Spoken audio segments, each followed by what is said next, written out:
Ley del Efecto, tu podcast de salud y bienestar, donde hablamos de datos y no de relatos.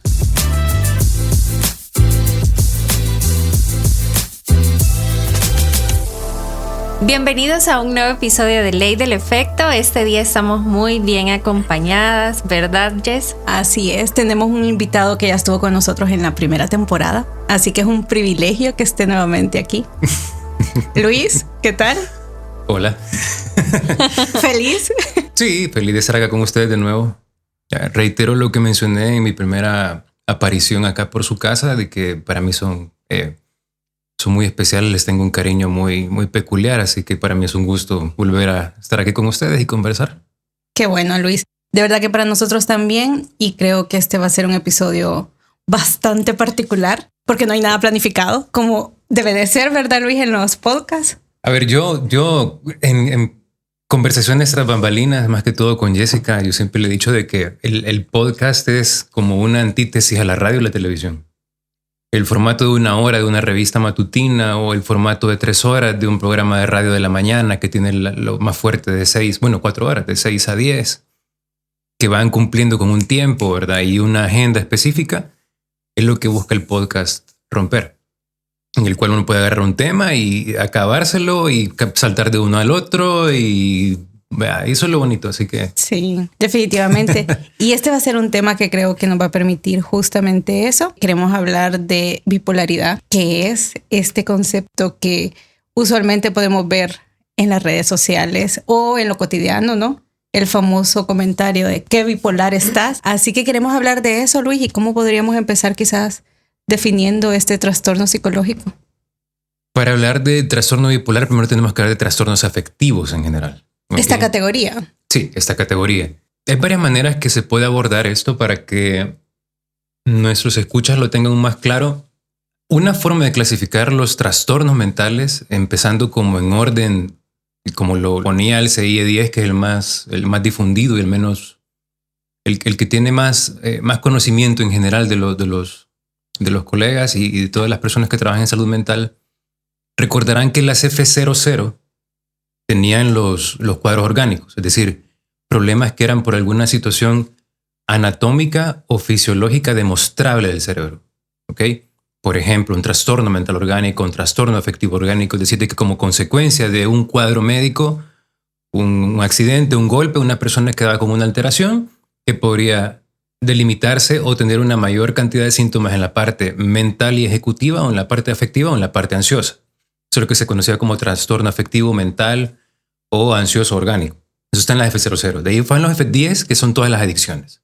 Tema que me encanta, pero no vamos a hablar de él. De ahí estaban las F20, que estaban todos los cuadros psicóticos. De ahí estaban las F30, que ahí están todos los cuadros afectivos, incluida la depresión monopolar, la distimia, el trastorno bipolar y otras variantes que son un poquitito extrañas, pero puede ser que nos quede chance de hablar de esto. La F40, todo lo que tiene que ver con los cuadros neuróticos o que tienen la ansiedad como síntoma principal. De ahí teníamos otras cuestiones como, por ejemplo, trastornos del neurodesarrollo, trastornos como, por ejemplo, problemas alimentarios, etc. Entonces, el trastorno bipolar en los cuadros afectivos es como el patrón que hay que entender. Porque de ahí toda la nomenclatura o a lo que nos referimos como depresión monopolar o bipolar o lo que sea, se desprende de este concepto de tener un cuadro afectivo.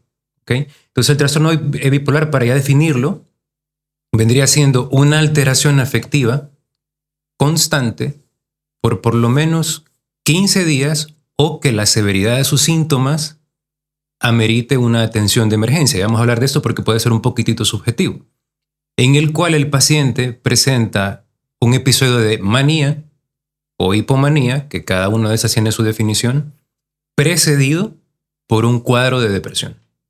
Entonces esto no es tan sencillo. Para decir que alguien haya sido bipolar, tiene que tener sí o sí un cuadro, o en el antecedente un cuadro de depresión y presentar en la sintomatología hipomanía o manía. Ya después podemos entrar en una subclasificación que sí, todavía está vigente. Dices tipo 1, tipo 2 o tipo 3,5 según Aquiscal, que el tipo 1 es cuando hay la presentación de manía, depresión, y el tipo 2 es cuando hay hipomanía, depresión, y el tipo 3,5, que es un tipo aquiscal, del nombre aquiscal, que es de Medio Oriente, si no me equivoco, él clasificó las personas que ciclaban en presencia de sustancias. Entonces, por ejemplo, una persona que hace un cuadro de hipomanía o manía como consecuencia del consumo de cocaína, alcohol, cannabis, cualquier sustancia psicoactiva, y después de que ha suspendido el consumo y queda la persona con la sintomatología afectiva, se considera 3,5. Esas son las personas que si no consumen, no les pasa nada.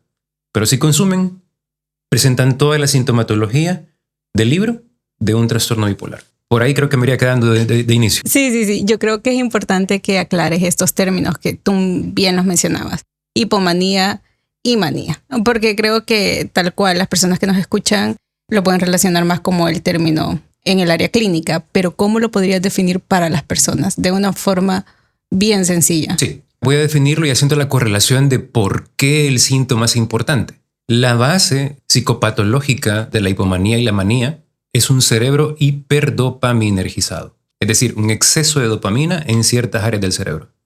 ¿Y esto qué va a hacer? Como la dopamina es un estimulante, va a haber un montón de síntomas que se van a correlacionar con este síntoma de la hipomanía o la manía.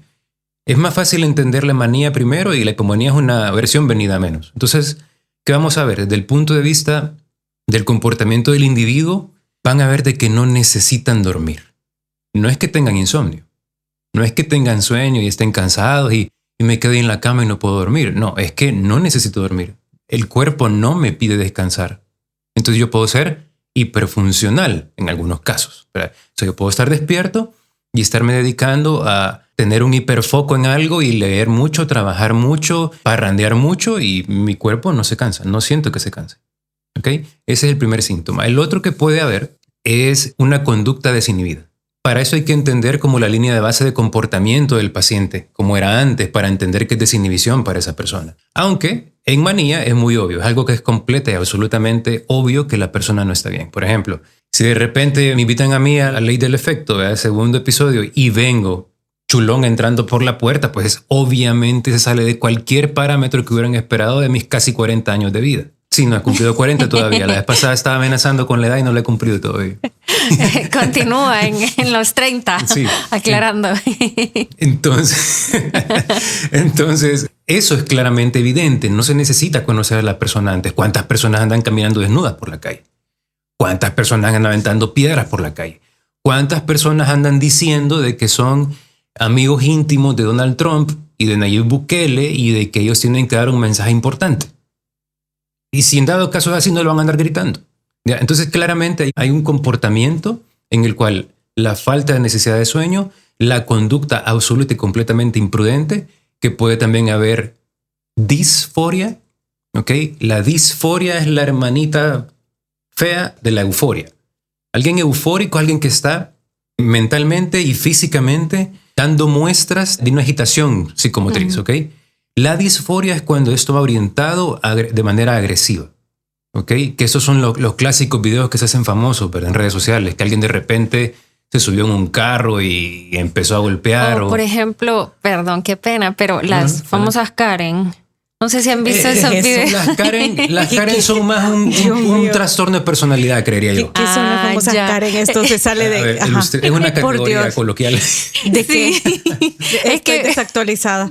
Fíjate que, bueno, en redes sociales se ve, sobre todo en Estados Unidos, personas que van en su carro o que van caminando y de repente llega una mujer... muchas veces rubia y que empieza, tiene como este modelo, este estereotipo de una mujer rubia, blanca, de mediana edad y que empieza un conflicto de la nada.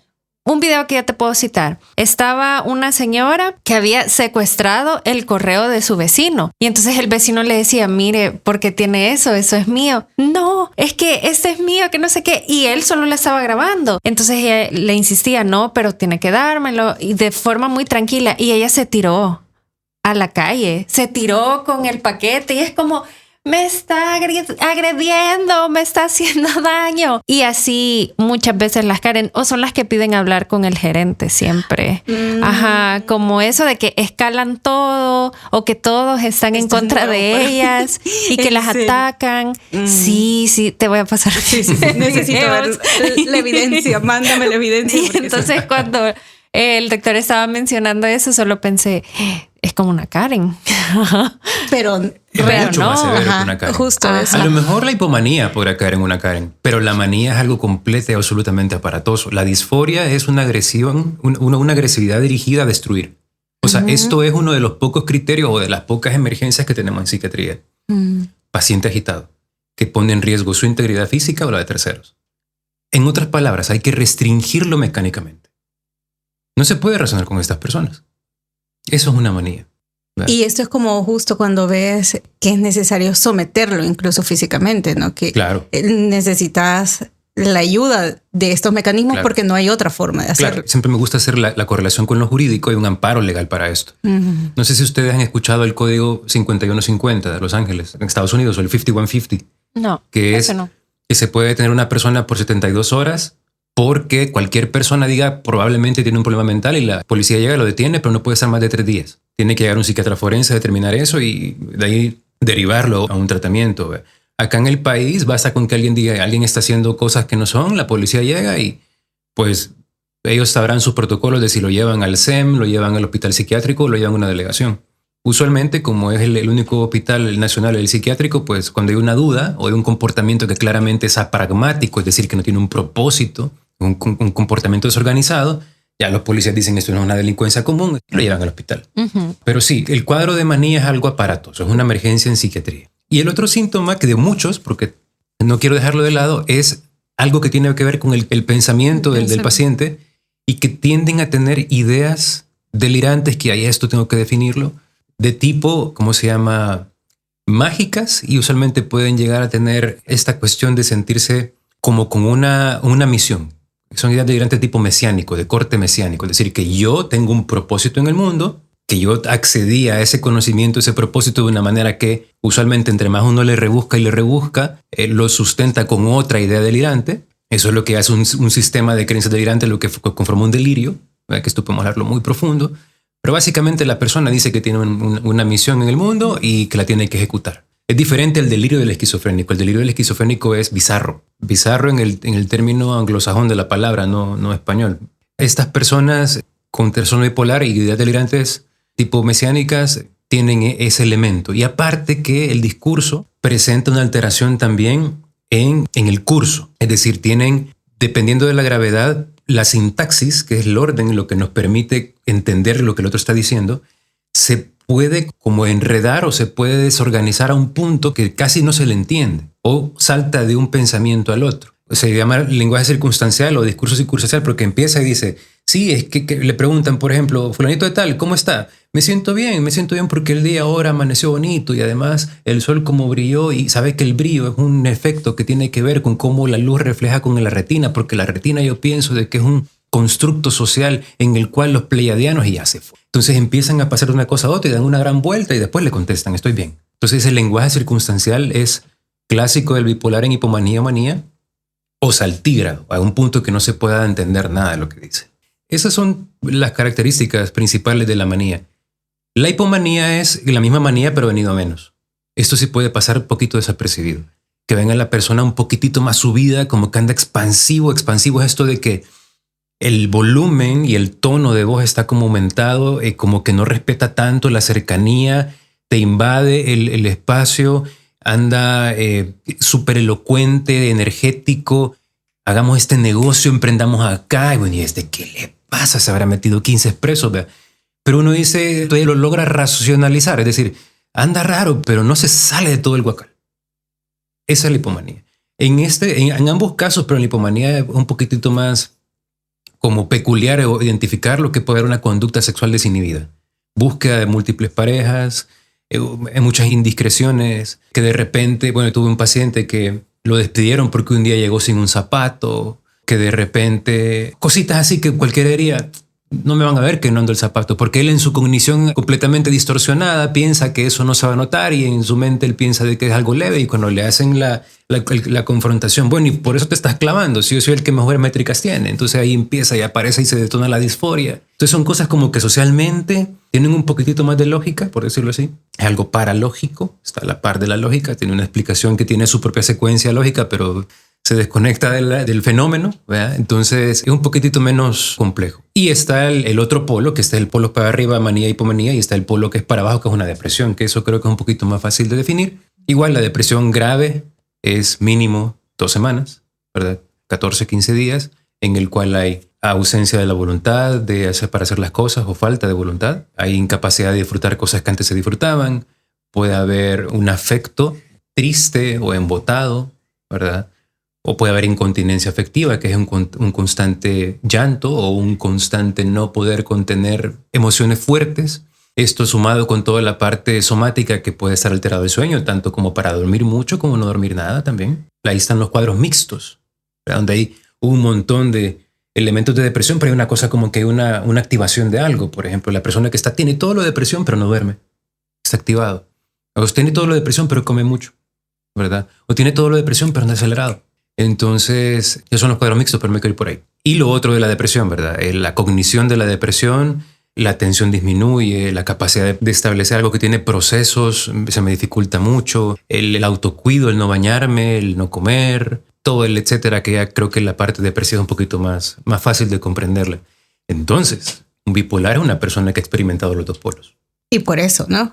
Bipolar, ¿no? Estás en esos polos. Exactamente. Ahora, me voy a adelantar a una duda que posiblemente la gente tenga. Pues sí, pero si es la primera vez que yo debuto y solo he hecho un cuadro depresivo, no se puede decir que la persona es bipolar. Por eso es que entendemos que los diagnósticos en psiquiatría, hay gente que le cuesta la psiquiatría como ciencia porque los métodos, para entender el método hay que comprender muy buena parte de la psiquiatría. Entonces hay que entender que el diagnóstico no es fijo hasta que ciertas cosas hayan pasado. Por eso es que la historia es longitudinal. Se necesita el seguimiento en el tiempo, recabar información del pasado, identificar la psicopatología del presente y ver cómo la psicopatología se modifica con el fármaco o la intervención psicológica.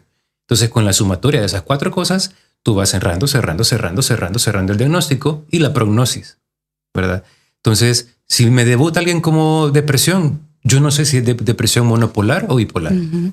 Es que no lo puedes saber en ese momento. No hay manera. Es imposible fenomenológicamente saberlo. Claro. No hay manera. Nadie, o sea, el psiquiatra que diga yo encontré la forma, no, está mintiendo. No hay manera. Es el tiempo el que nos lo dice. Ya cuando le damos el antidepresivo o vemos que después de que mejora con las intervenciones psicoterapéuticas, se estabiliza y de repente se empieza para arriba, uno dice, ey, no, se me ¿Qué pasó? ¿Qué pasó? Sí, entonces ahí uno dice, ok, esto es un cuadro afectivo que sale de la parte de como depresión monopolar. Y qué complejo para la familia, ¿verdad, Luis? Porque yo creo que, según recuerdo, dime si estoy recordando mal, la aparición puede ser desde muy temprana edad que empieza esta sintomatología, por decirlo de esa forma, pero muchísimas veces es esa, hablábamos con Sandra previo a empezar a grabar y que tú vinieras, ¿no? Que en nuestros contextos y en nuestras comunidades muchas veces es como algo le pasa, pero no tenemos ni la menor idea qué es, ¿verdad? Y es que tampoco hay forma de saberlo. Pero en el caso de las familias que se llega a un momento donde hay este diagnóstico, ¿cuáles son esas formas de apoyo que la familia podría implementar? Sí, ese elemento que dices tú de que al principio como que no se entiende lo que está pasando por la edad en la que se presenta. Básicamente hay como dos versiones. Uno, la mayoría de trastornos mentales graves, que solo son prácticamente 3. Esquizofrenia, esquizoafectivo y trastorno bipolar. ¿Ok? Esos 3 trastornos son estadísticamente, se presentan a finales de los 20, principios de los 30. ¿Ok? Eso es lo usual. No quiere decir que no se pueda presentar algo mucho menos o mucho más tarde. ¿Ok? Pero lo usual, arriba del 80 y tanto %, anda a finales de los 20, principios de los 30. Específicamente en el trastorno bipolar, hay un elemento de que el diagnóstico del trastorno por déficit de atención e hiperactividad de tipo impulsivo hiperactivo, en un porcentaje por ahí que andará por el 35, si no me falla la memoria, %, transicionan en la adultez a trastorno bipolar. Tiene sentido, porque como el problema es el exceso de dopamina en ciertas áreas del cerebro, hay ciertos cerebros que cuando terminan el neurodesarrollo, que termina a los 25 años, ahí cuando todo eso empieza a tener sentido, termina el neurodesarrollo, pues la forma en que el sujeto tiene su forma muy peculiar de tener la dopamina y cómo la dopamina interactúa con los estímulos y todas las vivencias internas, presenta este ciclaje.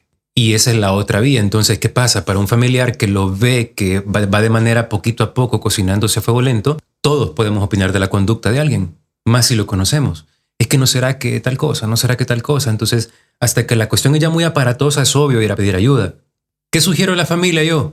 Si es algo que todavía está ahí dudoso, por ejemplo, que pueda ser una persona que tenga una depresión, un trastorno depresivo recurrente, que es otra variante, no del trastorno bipolar, sino que otra variante de trastorno afectivo, que no es algo tan aparatoso, pero claramente la persona está ahí lidiando, lo ideal es tratar de buscar el contacto con un profesional, ¿verdad? Que traten de llevar a la persona a consulta, porque hay un montón de opciones, de variantes que pueden explicar el fenómeno y hay que empezarlo a explorar.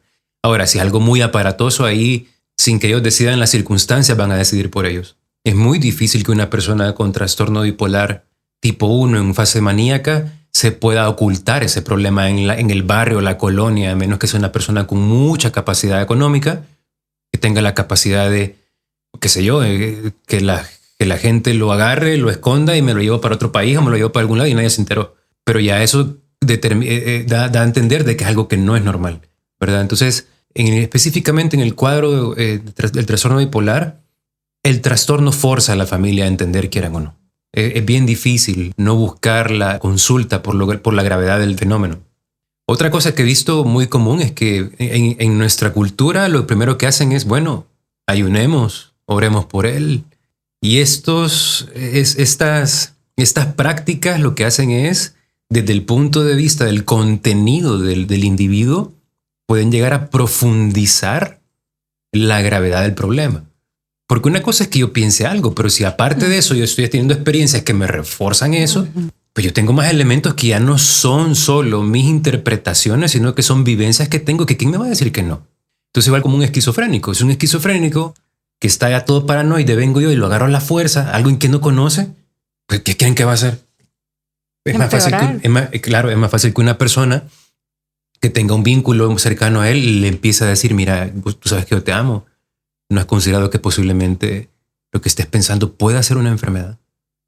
O sea, la persona pues sí está más cerca. Desde la parte de la comunicación afectiva y la comunicación verbal, se puede llegar a una medio autocrítica que ya sirva para guiar la conducta. Pero si yo solo quiero llegar de golpe y ser coercitivo, es bien difícil. Lo que hace es destapar más o hacer más florido la presencia del síntoma. Entonces, en nuestra cultura se ve eso. Que primero van a orar y exorcismo, cosas así, y eso complica el cuadro. Es bien común. Lo veía más que todo en la emergencia del hospital psiquiátrico. Siempre decía el signo del camioncito a las 3 de la madrugada con personas con mantelina sin ningún tipo de prejuicio a nadie, pero hay una creencia religiosa acá en el país, que por cierto hay un colega que hizo su tesis sobre eso, el doctor Werner Hernández. Él hizo la tesis sobre el tipo de creencia religiosa y el tipo de patología. Él identificó que la corriente apóstoles y profetas tenía un porcentaje mucho más alto de incidencia de cuadros psicóticos y cuadros afectivos, ¿verdad? Entonces, ya sabemos que correlación no equivale a causa, pero que existe una correlación estadísticamente fuerte tiene que obligar a que todas las personas vayamos a escarbar, a las personas que estamos en esto de la salud mental, a ir a escarbar qué pasa ahí. Porque si pues bien es cierto, no puede ser la causa, pero seguramente por lo menos un factor, si no agravante, pues desencadenante, concomitante, lo que sea, pero algo de ahí. Qué interesante escuchar eso, yo no me lo habría imaginado. Pero de hecho sí, con Jessica lo conversábamos, que hay una concepción mágica o fantástica en cuanto a la salud mental y cómo se presentan pues estos episodios. Entonces justo las personas pueden decir, tiene un ser maligno o algo que no está bien, entonces hacen este tipo de rituales o cosas para querer ayudar, pero jamás me habría imaginado que esta correlación podía existir. Y como usted lo menciona, no es que sea una causa, pero sí algo que puede jugar en contra de estas personas por el ejemplo que usted ponía de, por ejemplo, tenemos a alguien con esquizofrenia y usted llega a la fuerza, entonces se agrava el episodio. Sí, que probablemente sin haberlo tocado ni haberle dicho nada, a lo mejor la persona hubiera estado con una sintomatología menos aparatosa. Entonces, ahí donde también viene la experiencia tanto del psiquiatra a cargo del caso, de darle la psicoeducación a la familia. Porque a veces puede ser frustrante, ¿verdad? De que el paciente tenga estos comportamientos tan extraños. En el caso de la esquizofrenia, que no es el tema, pero en el caso del trastorno bipolar, sí, un poquito más, es más fácil opinar porque es como que la persona anda como descarriada, pues. No es que hable tanta cosa rara. A ver, Jessica. No, sí, es que no reprimamos la risa. No, descarriada, sí. Me gusta para ejemplificar. Sí, o sea, es decir, que se sale de lo que usualmente las normas sociales le permiten a uno contenerse, pues. Y que hay momentos, Luis, donde podríamos decir que hay una aparente calma. Y hablemos de esto porque yo creo que a veces, si lo pudiéramos poner casi como una línea de tiempo, digamos que empezamos de una forma, tenemos estos, vamos a decir, picos altos donde vamos a andar sumamente energéticos. Me gustó lo que vos decías, es que no necesita dormir. No es lo mismo cuando tú dices alguien tiene insomnio y estás cansado y necesitas dormir y no podés, pero en estos casos vamos a identificar que la persona realmente no hay una necesidad para cuando estamos en estos episodios o estados o picos, como le queramos llamar. Pero luego va a venir otro donde es lo opuesto y el término polo, ¿no? Estoy del otro lado, donde a lo mejor la depresión se haga muchísimo más evidente. Pero luego, Luis, habrán estos estados donde se puede aparentemente estabilizar con una temporalidad a lo mejor corta, pero que pueda mantener una cierta continuidad de comportamientos más tranquilos, más neutrales, y luego otra vez un pico alto de un estado muy energético. Háblanos en esa forma más temporal para que las personas pudieran como identificar un poquito cómo va este curso, por decirlo de alguna forma, previo al diagnóstico. O sea, hagamos de cuenta que ahorita es como que empiezan a tener estos comportamientos, y te lo planteo así porque creo que las personas, yo siempre hablo con Sandra de ser cuidadosos, de no tener el sesgo de causalidad como profesionales y porque damos por hecho que ya entendemos cierta terminología y lo estamos hablando en un mismo casi que el lenguaje, pero las personas que no, que las personas que están escuchando esto por primera vez y se aproximan a entender trastorno bipolar, ¿cómo podríamos, pongámoslo así, que no es lo grave, no hemos llegado al diagnóstico y no se ha llegado todavía a una etapa casi que de intervención forzosa, porque no ha habido este episodio tan alto, sino que pongámoslo sutil en una línea de tiempo. Empieza, hay un momento donde la persona empieza a tener comportamientos que se salen de lo habitual, pero luego, por alguna forma, pongámoslo así, después de 7 días, como que si no hubiese sucedido. ¿Es posible encontrar este parámetro que las personas lo vayan a ver así? ¿O va a ser un detonante que es... solo va a ir aumentando hasta... ¿Cómo lo podríamos explicar en esos términos? Sí, voy a tratar de enmarcar la respuesta en una pregunta que yo le hacía a mis docentes en el hospital, que a muchos les dio dolor de cabeza. No lo dudamos. No, como estudiante, iba a ser muy... Bueno, dejémoslo ahí. La cosa es de que yo siempre me hacía la pregunta, ¿y cómo sabemos que el trastorno bipolar existe? Les decía yo a mis docentes. Porque ¿cuántas personas ustedes han encerrado a esperar que cicle y no le han hecho nada para ver qué le pase? Pues resulta que sí se ha hecho. Hay estudios que han hecho eso. Ya no se puede hacer ahora porque sería completamente antiético. Claro. Aunque uno cuando ya tiene añitos en esto y uno ha trabajado en un hospital como el Hospital Nacional Psiquiátrico, sin querer uno hace ciencia experimental, ¿verdad? Hay pacientes que de repente pues no aceptan el tratamiento, o que la familia no acepta el diagnóstico y dicen, yo ya lo vi bien y abandonamos el tratamiento. Y eso no es el clásico que uno dice, en 7 meses van a ir de regreso. Sí. Y no es que uno sea brujo, es porque ya cuando uno ha identificado los síntomas un montón de veces, es poco probable que sea otra cosa y que no vuelvan a regresar. Entonces, supongamos que es una persona que nunca ha tenido contacto con nadie de salud mental, ¿verdad? Y resulta que es bipolar y no lo sabe. Y supongamos que es trastorno bipolar tipo 1. Entonces se empieza a poner como un poquitito, como energía, ¿verdad? No es algo que va como medio ponerse y se va a bajar otra vez y se va a poner normal. Si es bipolar tipo 1, aunque sea el primer episodio, va para arriba, para arriba, para arriba, para arriba, para arriba, para arriba y no van a ver esa mejoría. Hasta que empieza y va incrementando. Va incrementando. acorde a los días o acorde al momento? Es como hay varios factores también. Ahí se van sumando varios factores, sí. Pero al final lo que va haciendo es que va llegando a un clímax, pero recordemos de que, pues sí, la conducta, las emociones y todo el pensamiento está encaramado en un cerebro. Y el cerebro son células y tienen un potencial autolimitado. O sea, no puedo estar gritando eternamente. ¿Ya? Yo no puedo correr eternamente. Por eso es que los chitas, que son los más rápidos terrestres, pueden correr rápido por un ratito. Entonces llega un punto en el cual ese exceso de dopamina empieza a haber un elemento de que se empiezan a esconder los receptores de dopamina porque se empieza a proteger la neurona para no estar sobreestimulada la neurona posináptica y que no haya tanta neurotoxicidad. Ese es el famoso concepto de neurotoxicidad de la psicosis, que esto lo comparte tanto el trastorno esquizoafectivo, el trastorno bipolar, como la esquizofrenia. Entre más tiempo un paciente está psicótico o maníaco, más neurodeterioro tiene. Entonces llega un punto en el cual lleva tanto tiempo así que él solito se empieza a ir para abajo. Pues sí, pero en todo ese tiempo ya destruyó la casa. Tiempo. ¿Okay? Ahí depende del tipo de cerebro que cada quien tenga.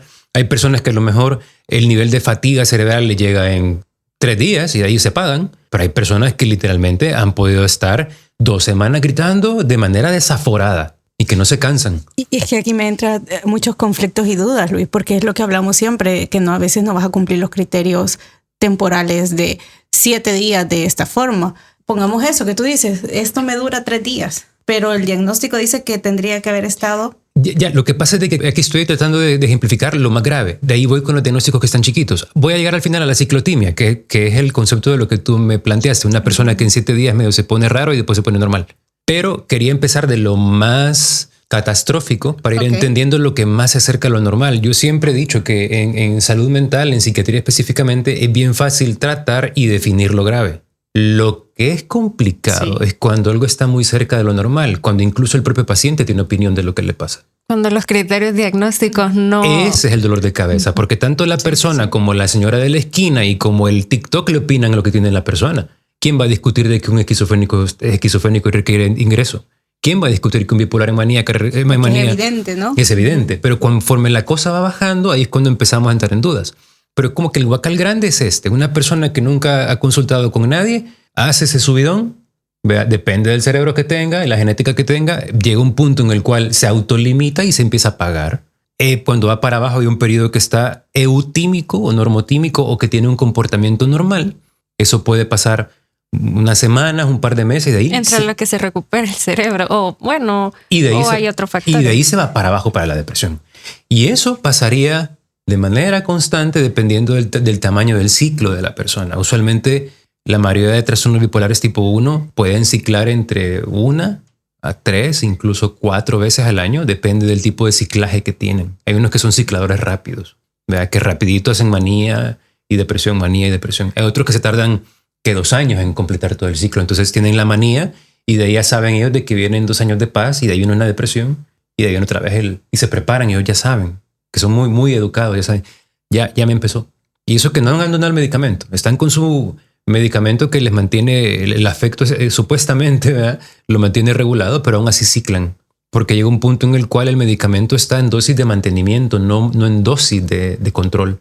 Es decir, para que el síntoma no se presente. Y ese sería el comportamiento del bipolar tipo 1. Ahora, ¿cuál sería el comportamiento del tipo 2? Se podría pasar más desapercibido.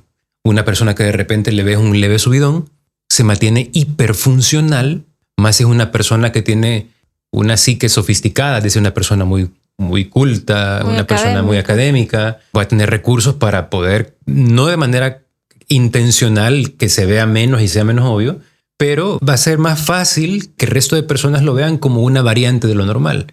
A lo mejor le ven un poquitito más clavado, que está más intenso, ¿ve? De ahí disminuye, está el tiempo normal y de ahí puede ver este bajoncito de depresión. Que la depresión sí es muy obvia porque hay pérdida de la funcionalidad. En la hipomanía no hay pérdida de la funcionalidad o no necesariamente hay, ¿verdad?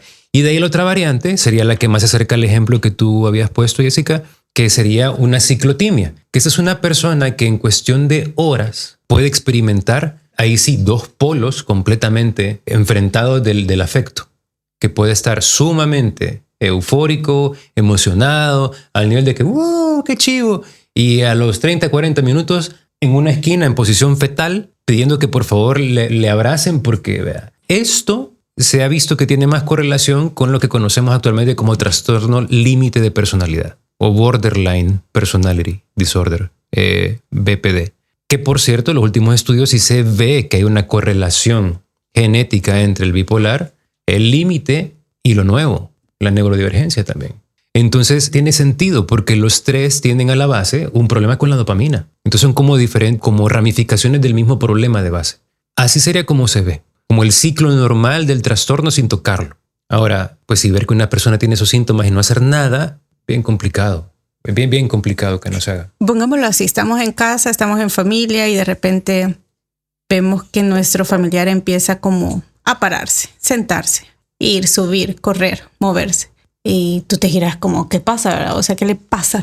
¿Qué está pasando aquí? Y esta persona empieza a tener comportamientos que la familia no logra entender porque es como todo esto es nuevo. En este caso, por ejemplo, tú mencionabas de la importancia de también educar a la familia y que creo que también podemos estar de acuerdo que este es uno de los factores que a veces no está tan presente en la psicoterapia o en los grupos de apoyo para los familiares que tengan un diagnóstico de bipolaridad. Pero, por ejemplo, Luis, desde una psicología más actual, porque aquí entraría y podríamos discutir enormemente sobre los modelos teóricos de cómo explicamos la psicopatología en psicología, que es muy distinta, y lo hemos dicho en estos episodios en esta segunda temporada, a la psiquiatría. Y en este caso lo estamos tocando obviamente desde la psiquiatría. Tú eres doctor, ¿no? En psiquiatría, con número de células.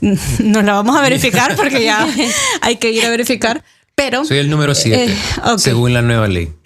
Actualizado. Sí, ya tenemos un número de junta de los especialistas. Soy el psiquiatra 7. Muy bien, entonces va a ser fácil encontrarlo. El pero número la familia de la suerte. Y antes que se me vaya la idea, dos cosas quiero preguntarte. Uno, sobre cómo la familia puede identificar y apoyar en este sentido donde las cosas empiezan desde esa forma, se va al sistema de salud público porque es lo más accesible. Y es una emergencia, pero ¿qué pasa cuando justo el sistema también entra en el desconocimiento de que estás ante un caso de bipolaridad? En el sentido de, vamos a llamarlo, Sandra, negligencia. ¿Cómo sería el término? Lo hemos discutido juntas, de esta forma donde te vulneran como familiar y estás esperando que te ayuden con tu familia y está ahí como... No hay acción. No hay acción, pero ¿cómo un familiar puede apoyarse en una situación de crisis y poder tener información que le ayude, es que no sé cómo decirlo, proteger a su familiar, qué sé yo, cuando está en una situación de una emergencia que sucedió así y el sistema, en lugar de ayudarte y brindarte información, te limita? ¿Qué haces ahí como familia? En el sentido de, vos sabés que hay un diagnóstico posiblemente, ya medio lo conoces, pero el sistema cuando tú vas tampoco... No te apoya. Ajá, no te orienta. Yo sé que me están poniendo un escenario, me están poniendo un escenario bastante complicado, pero... Y común. Ahí donde viene aquello que se conoce como una segunda opinión.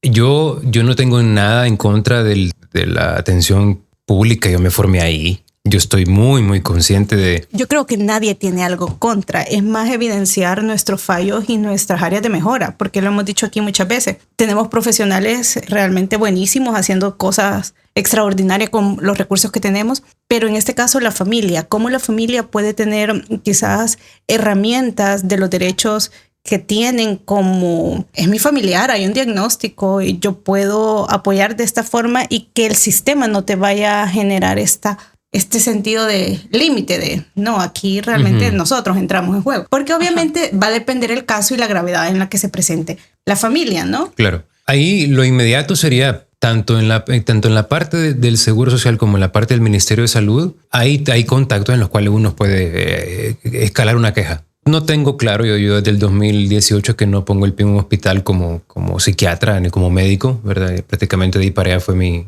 práctica en lo privado. Pero mi experiencia, esos mecanismos daban muy poco fruto. Entiendo que con las administraciones actuales de los hospitales hay mucha más como atención a la opinión del derechohabiente y del paciente, pero desconozco qué tan efectivo será eso. Lo que sí considero y que sí estoy seguro es que lo más probable es que una segunda opinión que tenga el tiempo para analizar el cuadro y que pueda dar una apreciación más completa de lo que está pasando, usualmente va a estar en un médico privado.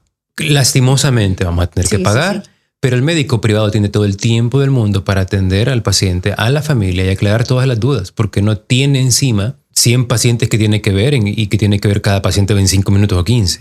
Y Luis, me surge esta pregunta, por ejemplo. ¿Tú tienes el derecho a sacar a tu familiar si ha sido internado, por ejemplo, en una institución pública? Es decir, como familiar yo tengo ese derecho de poder decir, bueno, me retiro a mi familiar y me hago cargo de las consecuencias. ¿Te permiten hacer eso? ¿Es parte de los derechos o cómo está?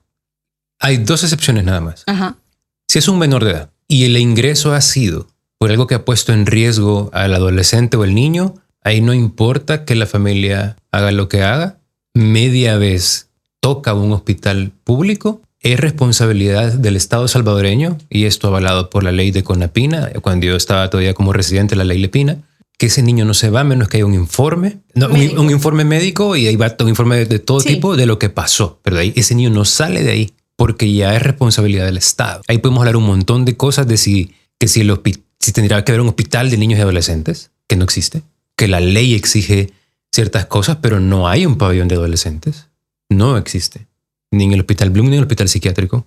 Entonces, situación compleja. Entonces, a menos que no sea un menor de edad que tuvo alguna situación en la cual hubo un atentado contra su integridad física, en cualquier momento se puede exigir el alta. Ahora, el otro elemento es, si yo he ido a una atención psiquiátrica y hay un oficio judicial de por medio, ahí tampoco nadie me va a sacar de ahí. Claro. De ahí para allá, no importa el grado de severidad que yo tenga, mi familiar, obviamente en primer grado, o esposo, lo que sea, hijos, pueden exigir el alta por mí. Ni tampoco están obligados a aceptar ningún tipo de tratamiento. Aquí voy a hacer aquí una obra de caridad. No tienen ni idea de cuántas veces a mí de la nada me caen mensajes al teléfono que yo no sé ni quiénes son, que les han dado mi número, lo han conseguido. Doctor, fíjese que tengo a mi hijo que tiene tantos años y me lo ingresaron por esto en el hospital psiquiátrico y me le están ofreciendo terapia de electrochoques. ¿Usted considera de que eso sí tiene que hacer? Es que me dijeron de que usted sí puede decir si sí o si no. Sí. Y yo les digo, mire, si se lo están ofreciendo es por algo. Ahora, si usted tiene duda de la terapia tiene toda la fundamentación científica, tiene su eficiencia, es segura si se hace con el método que es. Ahora, si la indicación está correcta o no, no sé. Yo ahí habría que preguntarle a los colegas. O sea, ¿es obligación? No. Usted puede perfectamente exigir el alta. Nadie le pueden obligar aquí en el país a hacer un tratamiento que no se quiere, media vez no sea menor de edad, con una historia en la cual se identifique abuso, ya sea físico, sexual, psicológico, un intento suicida o una autolesión, ahí no hay ningún problema. Y en adultos, media vez no haya una orden judicial de por medio, no hay ningún problema. No estamos obligados a recibir ningún tratamiento, ni tampoco a mantener a nuestro familiar ingresado en ningún lado. ¿Verdad? Eso sí es así. Eso. Y 2, antes que se me olvide la pregunta. Tú hablabas mucho y hacías énfasis en la base orgánica del cerebro, pero sabemos que es multifactorial, causal, como le querramos etiquetar. Actualmente, según datos, ¿cuáles son estos factores que no sean orgánicos que se ven en los trastornos afectivos como con mayor incidencia? Te pongo el ejemplo de la investigación reciente de depresión, que basado en un método y casos donde se encontraba que los factores como exposición persistente a ambientes laborales altamente estresantes elevan las probabilidades de. Entonces, son factores que se van clasificando tanto también como de género, que depresión más recurrencia en casos de mujeres que en hombres. Pero en este trastorno de bipolaridad, ¿cuáles son esos factores que se han encontrado más recientemente que son como más, que están ahí, se pueden llevarte? Porque estaremos de acuerdo o no, dime, en que es multicausal. No vamos a poner una base única orgánica. Porque al menos si nos vamos a investigaciones, yo creo que es muy polémico clasificarlo con una causa. Todo.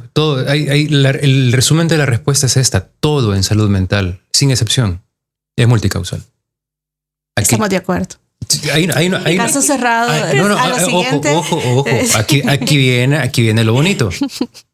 Lo que tiene que hacer un investigador del tema o alguien que trate el tema es determinar y definir lo más que se pueda cuáles son esos factores, todos, y determinar el nivel de peso que cada uno tiene y establecer una jerarquía de orden en el cual yo lo voy a ir gestionando. Porque al final el objetivo de todo esto es tratar a alguien. Sí. ¿Verdad?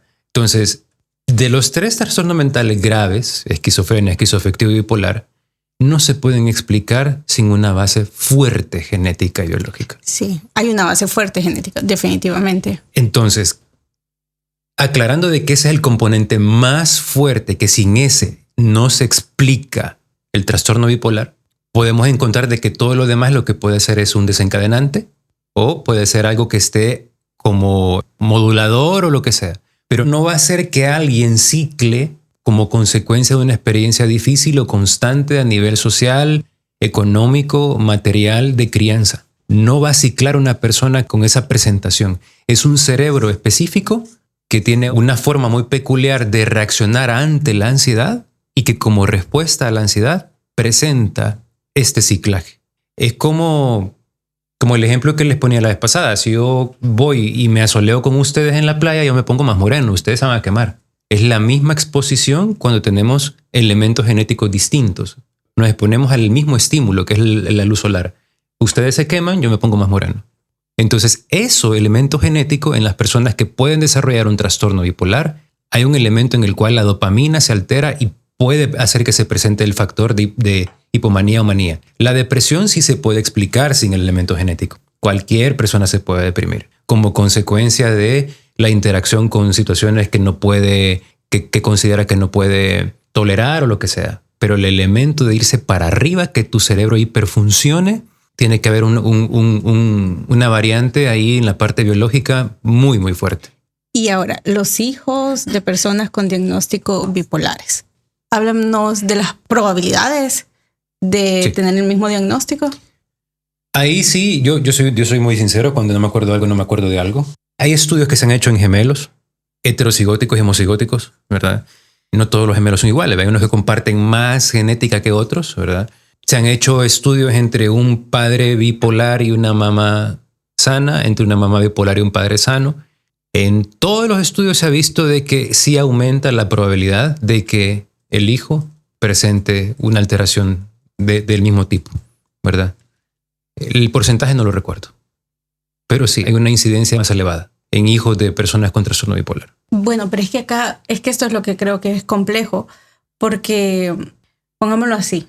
Si estamos hablando que hay una base orgánica muy fuerte y que es un cerebro, usando tus palabras, digamos, distinto, que va a responder distinto por este peso, el peso de la psicoterapia en el sentido de el aprendizaje de algunas personas con un mismo diagnóstico de trastorno bipolar tipo 1 y bajo enfoque de psicoterapia, brindando herramientas conductuales, por ejemplo, que la psicoterapia venga a ser como ese factor de tratamiento que hace que la persona aprenda a funcionar de una manera, de afrontar a la vida, los estímulos de una forma donde estos episodios no se vean tan recurrentes, y en pacientes donde no reciben psicoterapia, y eso te lo estoy planteando en un estudio, no recibir la psicoterapia y solo tener el tratamiento farmacológico. Y si estamos hablando que la base es orgánica, como el fármaco no es suficiente, creo que es una duda muy recurrente en las personas, para mantener que los episodios sean menos frecuentes. Es decir, yo puedo estar con el psicofármaco, ¿no? Y que el fármaco sea mi herramienta de tratamiento de primera línea y no tener psicoterapia. Y cómo estos estudios muestran que con psicoterapia, manteniendo el fármaco, vamos a hablar de, ¿cómo se llamarían estos? Combinado. Bueno, se llaman... ¿Moduladores del afecto? Sí, se llaman tratamientos combinados. Pero cómo esta disparidad de los tratamientos, Luis, teniendo en cuenta lo que tú me estás mencionando, ¿no? Que la base más fuerte y tomándola es este cerebro que desborda de dopamina, Pero ¿cómo explicamos esto? ¿Cómo lo ve la psiquiatría cuando hay estos estudios sobre la psicoterapia? Pacientes con el mismo diagnóstico de categoría bajo 2 tratamientos distintos, uno combinado y el otro, vamos a decir, la primera línea, solo farmacológico. Y al final los resultados apuntan que los pacientes que recibieron psicoterapia aprenden herramientas, pueden mantenerse más tiempo con estos ciclos, porque justo tú decías algo, aprenden a identificar, porque hay un aprendizaje conductual. Creo que ya comprendí. Que te dicen como, no, espérame. Yo me necesito retirar en estos momentos porque me empiezo a sentir y ya sé que cuando yo empiezo a sentir esto, algo me va a pasar. Entonces, estos pacientes tienen un aprendizaje conductual bajo el enfoque de psicoterapia, pero cuando el tratamiento es solo el fármaco... ¿Qué se logra ahí? ¿O qué pasa? Sí, ya. Creo que ya te entendí la pregunta. Al principio creo que no lo había comprendido. Primero, hay que entender algo. A menos que exista un estudio, que hasta donde yo sé no existe, en el cual se haya podido intervenir un trastorno bipolar sin fármacos, en ninguna de las etapas, podemos pensar otra cosa. Pero en este estudio, solo eran los 2. Era el combinado y... Solo fármaco. O sea, solo fármaco y fármaco y psicoterapia. Combinado. Ok.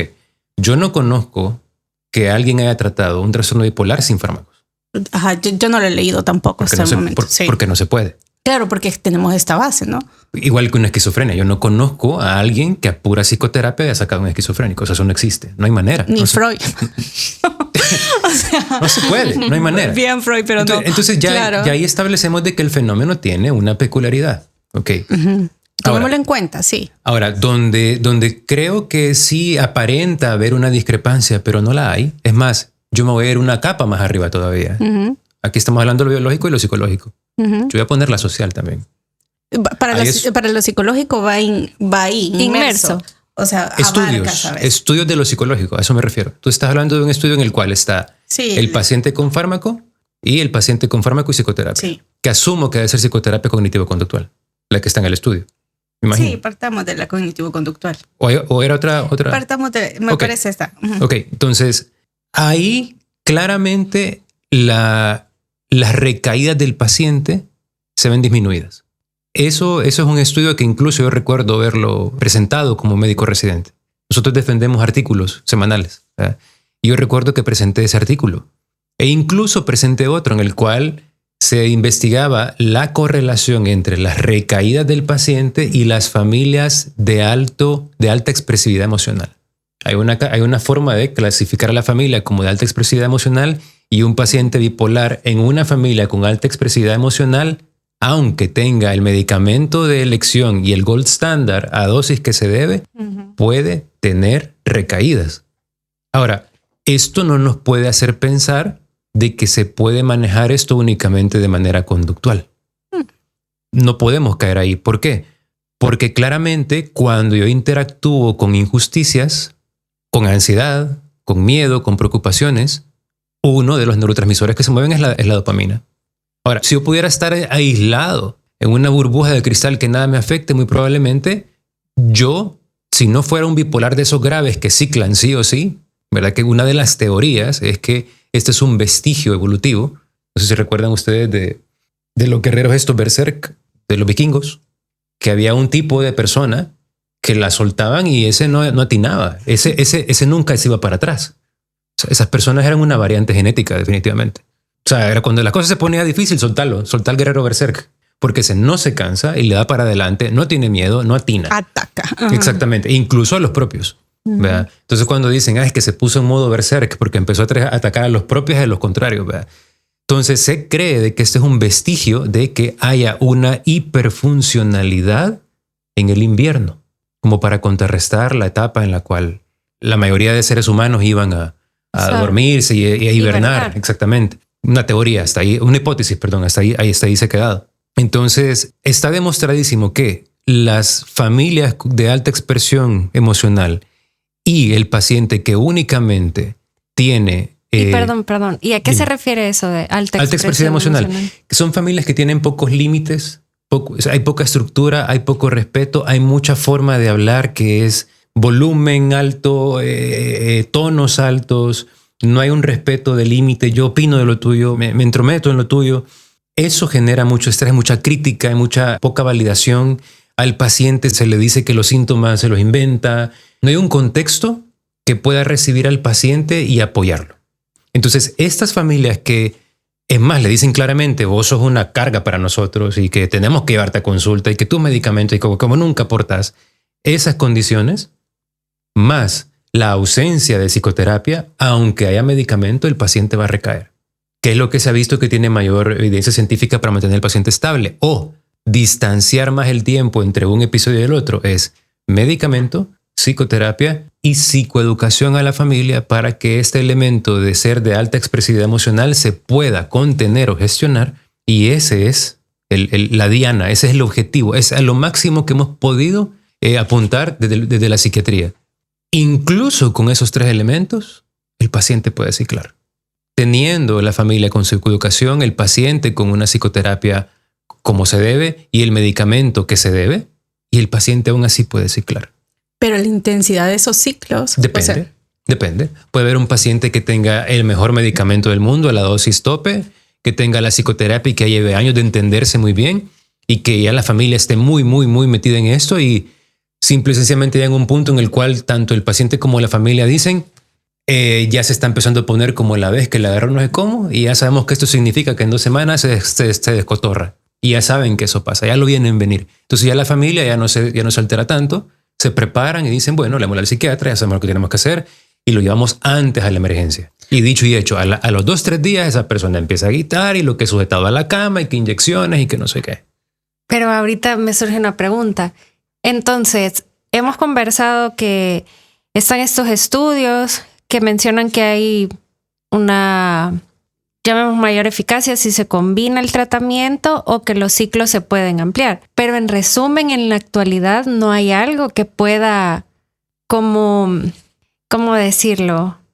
¿Cuánto es lo máximo que una persona ha durado? Porque habíamos dicho, vaya, algunos ciclan rápido, que es meses, claro, 4 veces en el año, otros cada 2 años, por ejemplo, pero alguien que pueda decir 1 década o que se amplíe lo más de 2 años. Mira, sí hay pacientes que han venido a ciclar después de 10, 12 años de no ciclar nunca.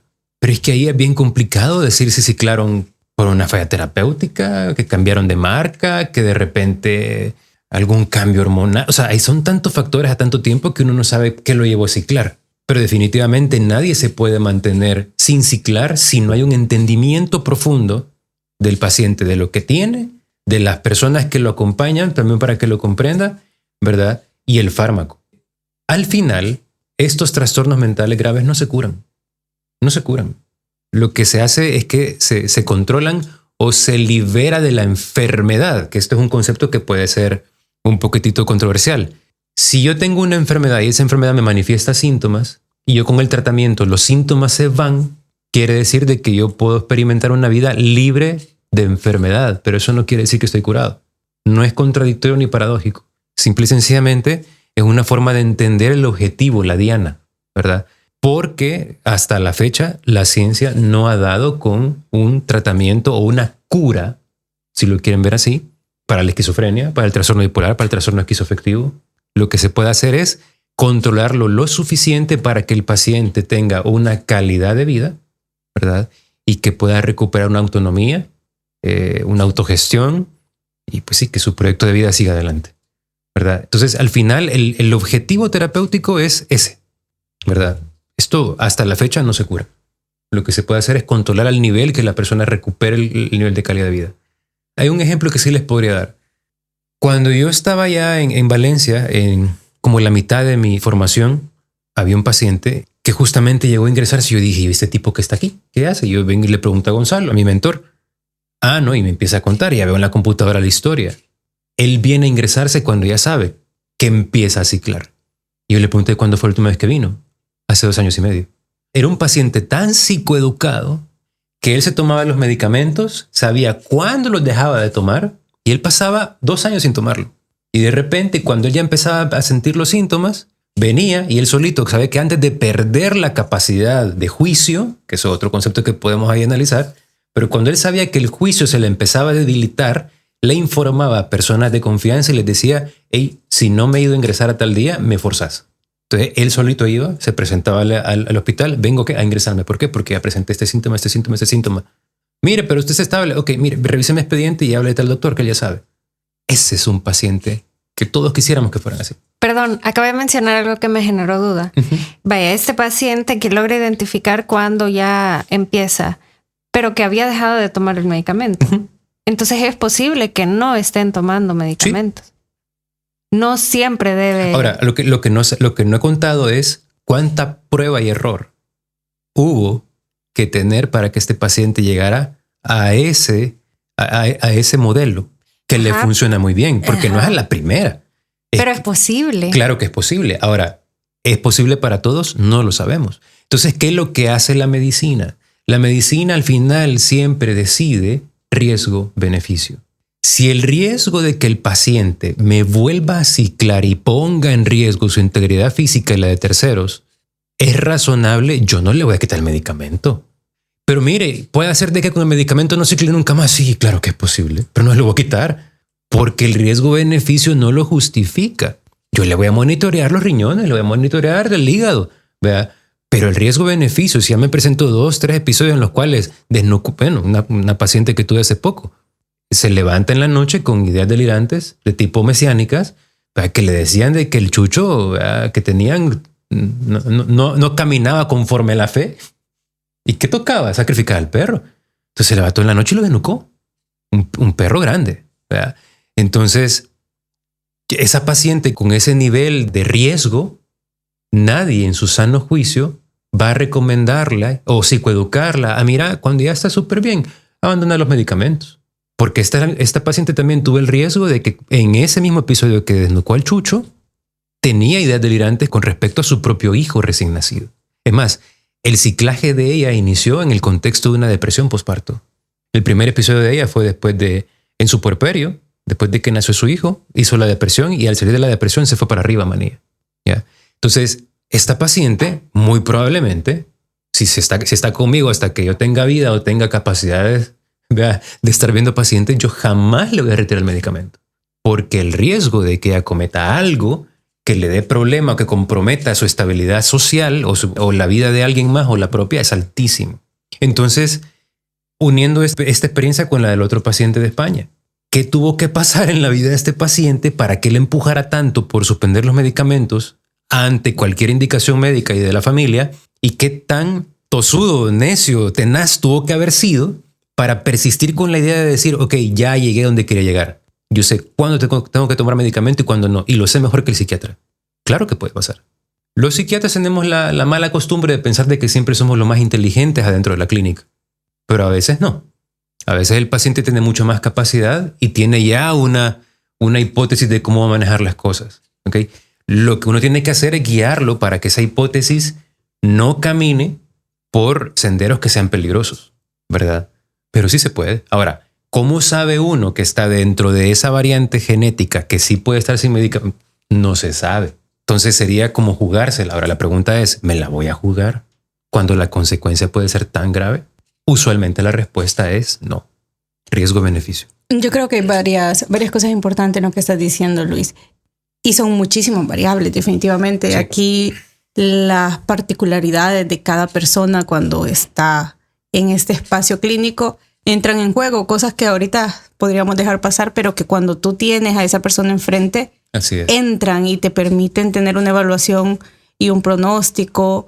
Y sobre todo también creo que el saber qué herramientas a veces puedes fortalecer o reforzar en ciertos pacientes, porque vos sabes que son claves. Es decir, a veces vos podés tener a una persona y tu evaluación te permite saber si hago este reforzamiento, si hago estas evaluaciones, le doy más habilidades a la hora, por ejemplo, social o más habilidades afectivas, ¿qué va a suceder? Y te entrenás en ese proceso para que el paciente adquiera esas habilidades. Ahí es donde vos podés ir haciendo reajustes como profesional, porque yo creo que tú dijiste algo y también es importante qué tuvo que haber hecho todo el sistema médico, clínico para que ese paciente llegara a ese punto, porque si bien es cierto, él mismo se va conociendo, pero también creo que el profesional juega un rol bien importante. Hay profesionales que van de la mano y creen que la psicoterapia va a jugar un factor clave en los tratamientos y lo utilizan y entrenan y se toman el tiempo.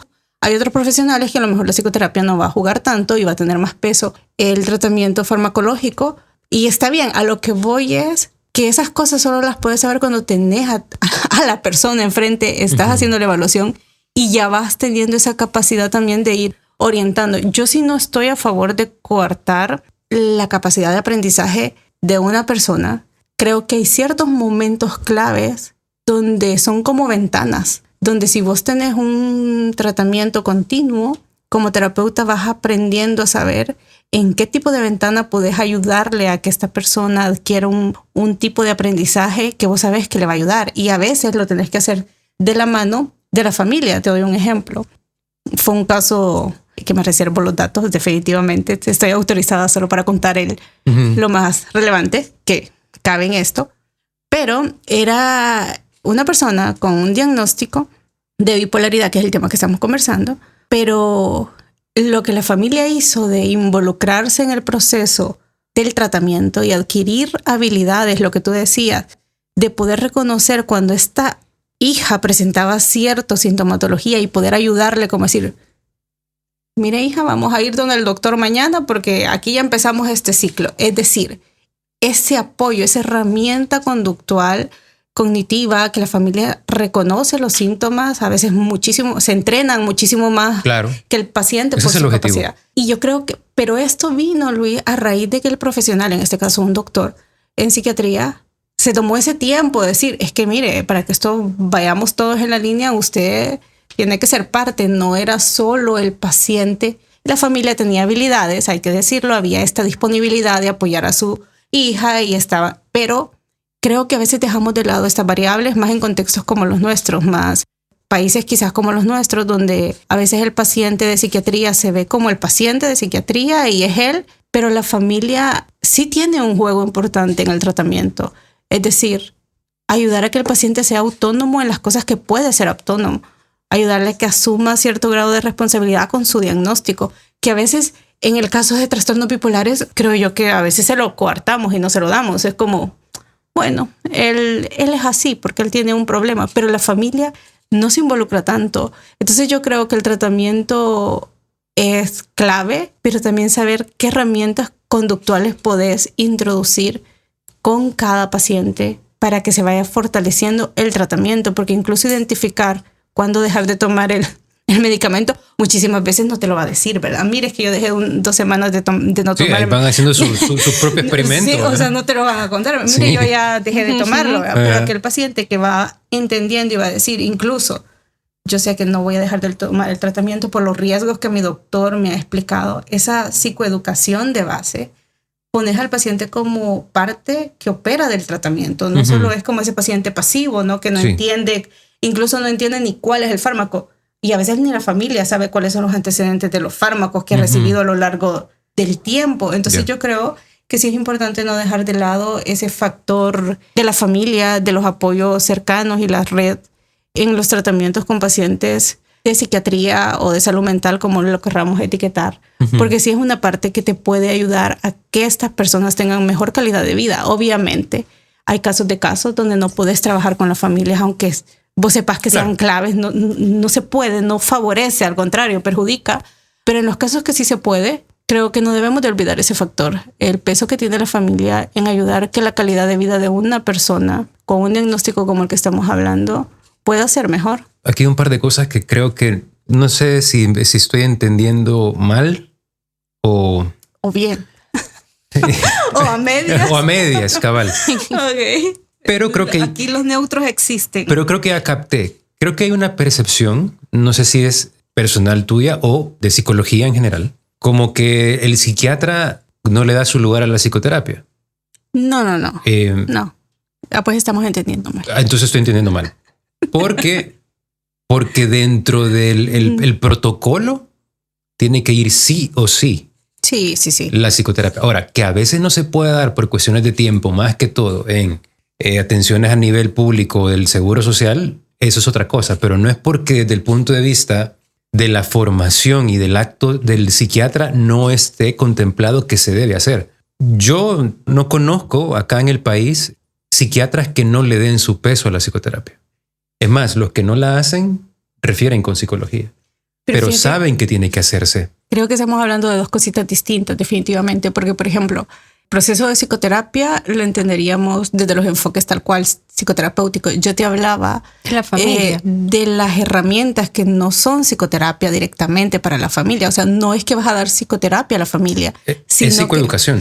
Sino que es este proceso. Yo por eso te decía, el peso que tiene involucrar a la familia, no como psicoterapia, para eso hablaríamos quizás de psicoterapia de grupo o terapia de grupo, sino que herramientas puntuales que la familia viene a ser como un eje de gran importancia en el tratamiento en general, sin la psicoterapia para ellos, sino que es estas herramientas conductuales que vos le podés dar a la familia.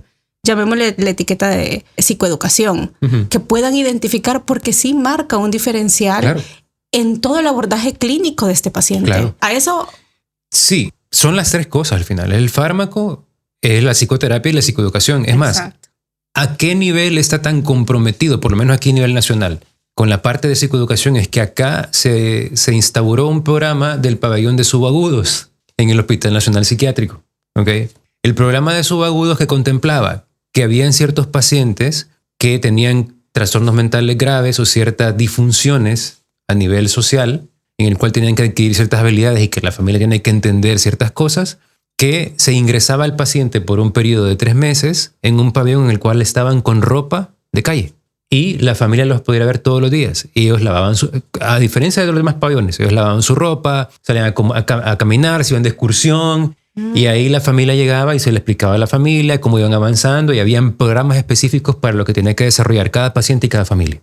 A ese nivel se pudo llegar en el Hospital Nacional Psiquiátrico. Cayó la pandemia y entiendo de que el servicio de subagudos no volvió a funcionar jamás. Ni creo que va a funcionar. Sí. Entonces, lo que quiero dar a entender es que desde la formación se entiende que esto debe ser así. Entonces, si vemos fallas en que esto no se hace, no es por la concepción de la psiquiatría. Puede ser por elementos en los cuales, por X, Y, Z razón, no se pueden dar porque el tiempo, por donde me están dando la atención, porque hay mucha gente, qué sé yo.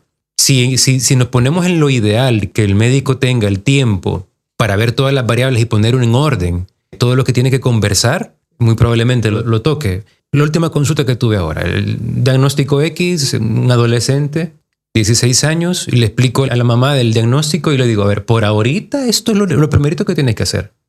Por ahorita, porque pues de 2 horas, ¿qué más? O sea, llega un punto en el cual no van a aguantar más información. Están abrumados que no van a procesarlo. Le acabo de decir que padece de esto. Sí. Le acabo de decir que por lo que pensaba no era lo más importante, sino descansar. Sí. Entonces, mire, con lo que quiero que se quede es que lo primerito que va a hacer es esto, pero la voy a ver en 15 días. Y me cuenta cómo le va con esto y le pongo la otra bocalada de información. Y así va uno. Sí. Pero no todo el mundo puede tener seguimiento cada 15 días o semanal o 2 veces por semana. Entonces, a veces nos podemos encontrar a pacientes que están en una situación intermedia en la cual se les dio un diagnóstico, a lo mejor hubo un mal manejo o algo que llegó no a un buen puerto y están en esa etapa en la cual, ¿qué hago? Y puede ser que había una cita pendiente en la cual se le iba a explicar algo más y ahí deciden ir por otra opinión y bueno, miren, fíjense que a mí no me explicaron. No estoy justificando los malos actuares, pero sí quiero que quede claro que dentro de la concepción de la psiquiatría, los pilares del tratamiento de los trastornos mentales graves es el adecuado tratamiento farmacológico, la psicoterapia individual, que es la que usualmente se busca en esquizoafectivo, bipolar y esquizofrenia es cognitivo-conductual, y la psicoeducación a la familia y el paciente es básica. Un psiquiatra que no apunte a esos 3 no está haciendo el trabajo completo, ¿verdad? Y creería yo, me atrevería a arriesgar a decir de que las 2 escuelas acá en el país, tanto del Seguro Social como del Hospital Nacional Psiquiátrico, tienen esta concepción. Ahora, de que a uno lo formen así, a que uno lo pueda aterrizar así, son 100 pesos distintos. ¿Verdad? Sí, sobre todo ahorita que escuchaba, me pongo a pensar, por ejemplo, en el sistema público, hablemos del Seguro Social, por ejemplo, no siempre es el mismo psiquiatra el que atiende al paciente. Entonces, desde ahí también ya... Claro. No vamos muy bien, creo yo. Sí, definitivamente. Debería ser el mismo que el seguimiento. Porque si estábamos hablando y así empezamos, un seguimiento longitudinal y para ver y todo, Claro. ahí cómo se pierde, lograría. Se pierde. No Sí, sé, no, claro. Ni tan siquiera llegaste a acceder a eso. Claro, se pierde. Se pierde. Ajá. ¿Les puedo contar una anécdota por la cual me castigaron de residente? Aquí, Luis, por Es un favor. espacio seguro. aquí. Siéntete en tu espacio casa. seguro. Muy bien, habilidades terapéuticas. Miren, por cosas de la vida que ahí les voy a contar otro día, y no es una cosa que yo no tengo ningún problema de que se sepa, la residencia de psiquiatría aquí en el país dura 3 años. La mía duró 4, porque yo repetí primer año. Por si- esa anécdota que no. No, es Parte de una de tantas. un montón seguro. de cosas, ¿verdad? Si le preguntan a las personas que justificaron que yo no aprobara mi primer año de residencia, van a decirte que por qué yo no pasé los exámenes. Claro, que tiene que haber Obviamente. justificantes. Claro. Sí. Ahora, si se dan cuenta y analizan todo el fenómeno, ese año que entré yo, que éramos 6 residentes, qué casualidad que no aprobó ninguno. Todos. Todos reprobados. Ajá. Porque al final el objetivo era reprobarme a mí. Pero para que no se viera tan Lo que pasa es que para reprobarme a mí, que era el que llevaba mejores notas, ¿verdad? humildemente. No, en serio, que lo tenía claro. O sea, no podía hacer de que tenían que llevárselos a todos, ¿verdad? Entonces tuve que repetir 2 años. Entonces, ya el tercer año de residencia, pero que yo estaba formalmente, como académicamente en segundo año, yo ya tenía 3 años de estar en el hospital y yo empecé a ver un montón de huecos. Ujú. Y uno de los huecos que yo vi es esta paciente que yo acabo de ver. Si no le doy seguimiento yo, va a recaer. Y yo lo vi. O sea, esta paciente se va a destartalar. Y todo lo que ha costado, entonces ¿qué hice yo? Me la cité en mi próximo turno. Y vengo y la empecé a ver así. A ver, ¿no? Y va bien la paciente. O sea, eso no existe o no existía aquella vez en el hospital, en aquella etapa en el hospital. Y la fui llevando bien. Y de repente se enteran que estaba haciendo eso. Me mandan a llamar a la dirección. Usted no está autorizado por hacer eso. Porque no hay argumentos hay. Porque no hay un psiquiatra que esté observando el seguimiento que está dando. Ok, pero yo no estoy haciendo nada que se salga de lo que tengo que hacer, el que está normado. Yo no estoy dando psicoterapia. Estoy dando un seguimiento en el tiempo que requiere el cuadro de la paciente, porque estoy ajustando dosis que si le doy un mes, pues ese ajuste no le sirve. Es una paciente que necesitaba un ajuste pronto de dosis. Me amonestaron. Entonces a veces termina pasando algo. A ver, que esa amonestación no pasó más nada que me pusieron una nota al expediente. Yo aquí estoy. Ni me quitó... Has continuado con tu vida. Sí, Has podido, exactamente. sí. Entonces no pasó nada. Y la paciente, pues entiendo yo que no volvió a tener ninguna recaída. Entonces, a veces uno está atado por normas académicas y normas laborales, un montón de cosas que no permiten, pero uno lo ve. Ahora, yo porque tengo ciertos rasgos un poco complicados de personalidad que hacen que yo me salga de ciertos límites y yo actúe en base a lo que es necesario hacer en pro del paciente y no lo que la norma dice. Yo entiendo que eso usualmente no se busca hacer. No fue una cuestión imprudente. Yo calculé lo que iba a hacer y dije, sí, me pueden amonestar, pero bueno. Entonces, a veces eso pasa. Uno está claro de que lo que va a hacer no es lo mejor, pero ¿y qué va a hacer uno? No es lo mejor de acuerdo a la norma, pero Sí, no al paciente. Exactamente. Que es la Y prioridad. al revés también, que a veces uno está obligado a hacer cosas que uno sabe que no van a ser las mejores, pero lo que toca. De nuevo, año 2015, 2018, mientras estuve ahí, yo decía, yo sé que este medicamento que le voy a dar no sirve. Y yo sé que le puedo poner en la receta que vaya a comprar otro, pero tenía prohibido poner en la receta otro medicamento. Entonces yo al final no podía traducir el conocimiento científico, técnico que yo tengo al paciente porque estaba prohibido que yo le diera una receta en el cual fuera mi sello y que dijera que fuera a comprar algo que no existía en la farmacia del hospital. Sí, creo que son las limitantes reales, difíciles, pero son las que tenemos y que posiblemente no vamos a ser ni los primeros que nos enfrentamos a ellas. Exacto. Y es lamentable al final porque perdemos de vista a la persona, ¿no? Y creo que eso es lo difícil. Pues sí, porque justo decíamos acceder a servicios de salud mental y que también en ocasiones es necesaria una segunda opinión, pero cuando vemos a personas que el acceso ya a los servicios públicos es complicado, mucho más.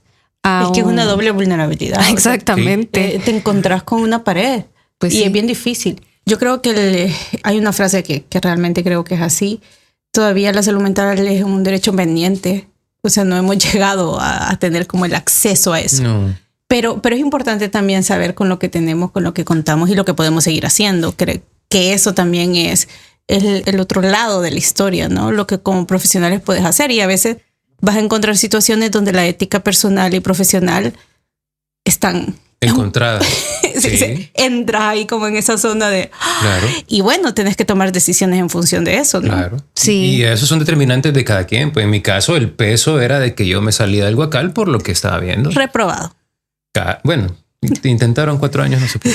Pero aquí tenemos al doctor Mena. Eso es lo importante. Psiquiatra al fin. Sano y salvo. Sobrevivió a la historia. Sí, una historia de éxito para contar. De superación. Claro. No, Luis, realmente que gracias por acompañarnos. Siempre es un gusto que compartas tu saber, tu hacer también. Sabes que esta es nuestra casa y tu casa. No, así que de verdad que qué bueno que fuiste y has sido el primero, volvamos a decirlo por favor, de la primera temporada que nos acompaña en la segunda. Ya con esto, Luis, ya no me vuelven a invitar, no. No, con esto sentiste ya, o sea, en un alto privilegio. Claro, tenés un espacio. Hasta la 5ª temporada, man. Bueno, esperemos que sí. Que sí lleguemos a la 5ª y muchas temporadas más. Pero de verdad que muchísimas gracias. Ha sido muy enriquecedor. Sí. No, y como parte de ese agradecimiento te tenemos un detalle. Sí. Y esto es un detalle de primera, ¿verdad, Sana? Sí. Este es un patrocinio muy especial a nuestros invitados de la segunda temporada. Uh-huh. Y bueno, a usted que nos acompaña por segunda vez, son Productos Sensato. No sé si los ha escuchado. Yo me eché ese podcast. Muy bien. Claro que sí. Excelente. Ese Luis no, el único que no he escuchado es el último. Vale. Es el último. Okay. Lo tengo pendiente, pero ahí tú lo has escuchado todos. Ay, sí. Qué bueno. Sí. Y escuché que ella decía de la materia prima donde la conseguía y todo, muy bien, que era orgánico. 10 de 10. Sí, creo que tú probaste un puré. Aquí le estamos pasando el examen. Sí. Yo probé el hummus y... perdón. Y que te gustó, entonces... Sí. No, sí, lo escuché.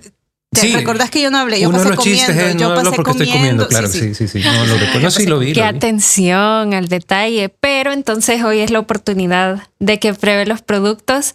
Así que se los vamos a entregar para que esa sea su comidita, su cena, su almuerzo o lo que más prefiera. Muchas gracias. Y pues le dejamos siempre la invitación abierta. Gracias. Ya sabe. Esperamos ver esa publicación cuando se lo esté comiendo. Claro que sí. Yo lo voy a subir y voy a etiquetar tanto a la emprendedora, a ustedes y sí, con gusto. Sí, claro que sí. Productos de buena calidad. De primera y nutritivos. Gracias. Sí, sobre todo nutritivos. Pues sí, que es lo que uno anda buscando en la actualidad.